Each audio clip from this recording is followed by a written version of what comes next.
My name is Andrew Petter. I'm president of Simon Fraser University.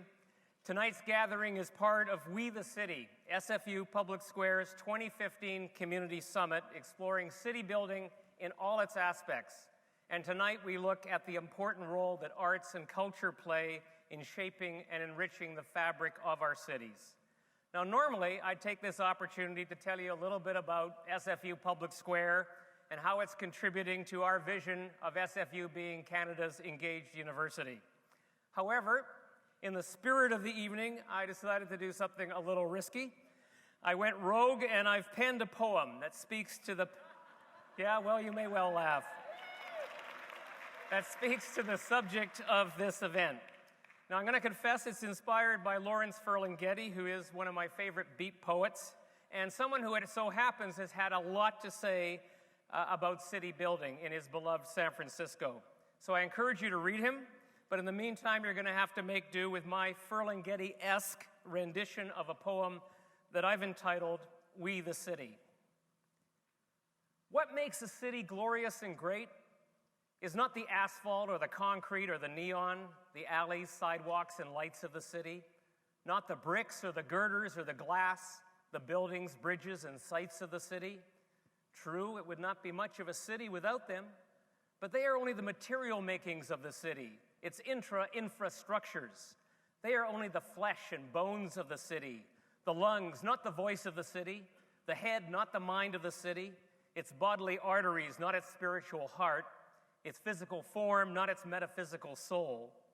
What makes a city glorious and great are its provisions and its prospects for employment and accommodation, for sustainability and transportation, for health and education.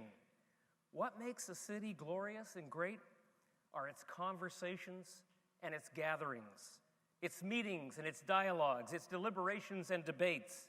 What makes a city glorious and great are its networks and societies, its co-ops, unions, and grassroots associations, its neighborhood groups and business organizations.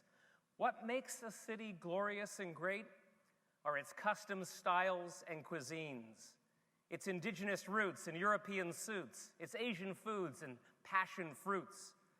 What makes a city glorious and great are its people, its students and its activists, its thinkers and philanthropists, its peacemakers and protesters.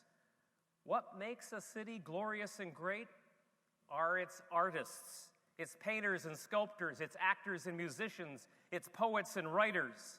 What makes a city glorious and great are its universities, especially when they come out from their ivory towers, down from their mountaintops, in from their peninsulas, to engage the city, to enrich the city, to build the city.